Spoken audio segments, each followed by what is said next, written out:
everyone. This is a special edition of Pastors in Minivans. Yes. And we're doing this because we are launching our stewardship campaign today. Yes. And what does that mean? Stewardship is what we do with the gifts we've been given. Okay. And we've been given this gift of life. Yeah. And lots of blessings.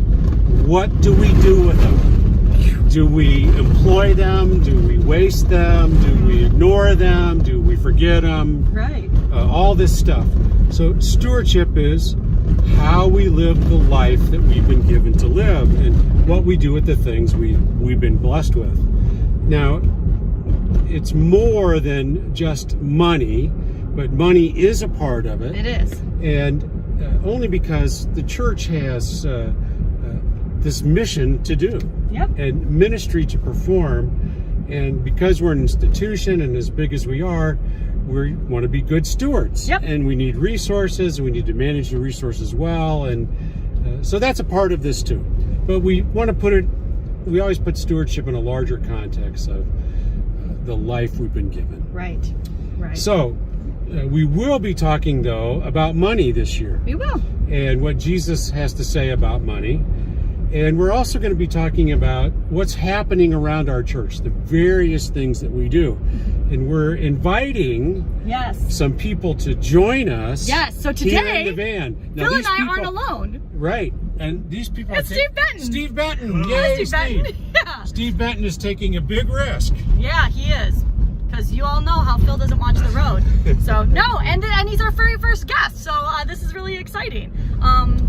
So as we do this, there's going to be different guests, different people talking about different ways, different things that are happening through the church, right? Right, and the lives that the church impacts. Yeah. Now, Steve is the elder for mission and stewardship. Mm-hmm. And we asked Steve to be along with us today to sort of tell us a story.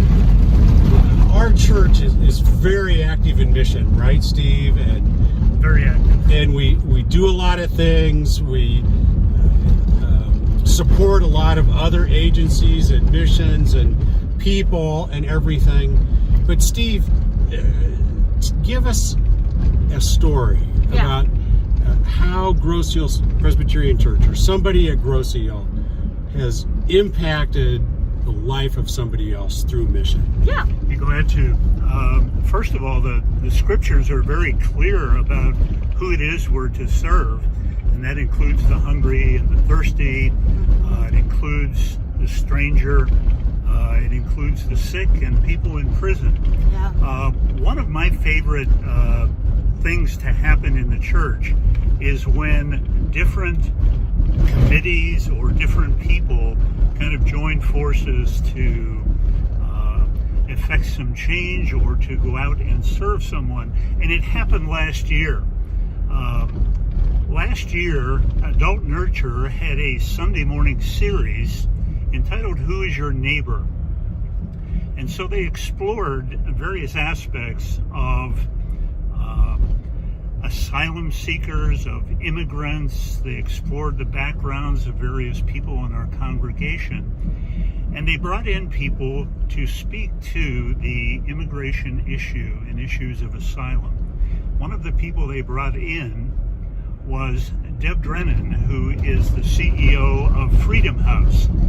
Freedom House is a place in Detroit that serves asylum seekers, and it's an organization that we support both financially as well as with human resources.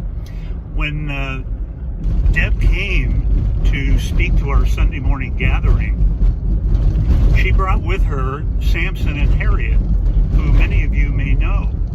And so they spent the hour explaining what Samson and Harriet had done to seek asylum here. After that meeting, Carol Pulaski spoke with Samson and Harriet and extended an invitation to Trunk or Treat, which was sponsored by Outreach, another committee in the church. Coming again, October 23rd. Okay. They came to Trunk or Treat. Sarah Ream had provided them with costumes. What an introduction to our church. And they enjoyed it immensely. So afterwards, they were speaking with Phil and said to Phil, we want to come to worship here. And so we arranged for them to come to worship. And as a result, a few months later, Sam and Harriet and their family became members of our church. Yay! Yay! And so we had a number of people, a number of committees working together to serve Sam and Harriet. Excellent. Yeah. Oh, that's Thanks. a good one. Yep, Yeah. Excellent. Yeah. So that's one example, just one example Just one. of some of the things that are happening through the Mission and Stewardship Committee at the church. And Steve, thank you. Yes. And thank you for all your good work and all that you're doing at the church and keeping us on track and on mission. Yeah. So join us next time. We're going to do another one, and you'll get to talk to another person from our church who can tell us a little bit more about what's going on at GIPC. Yep. Bye. Bye.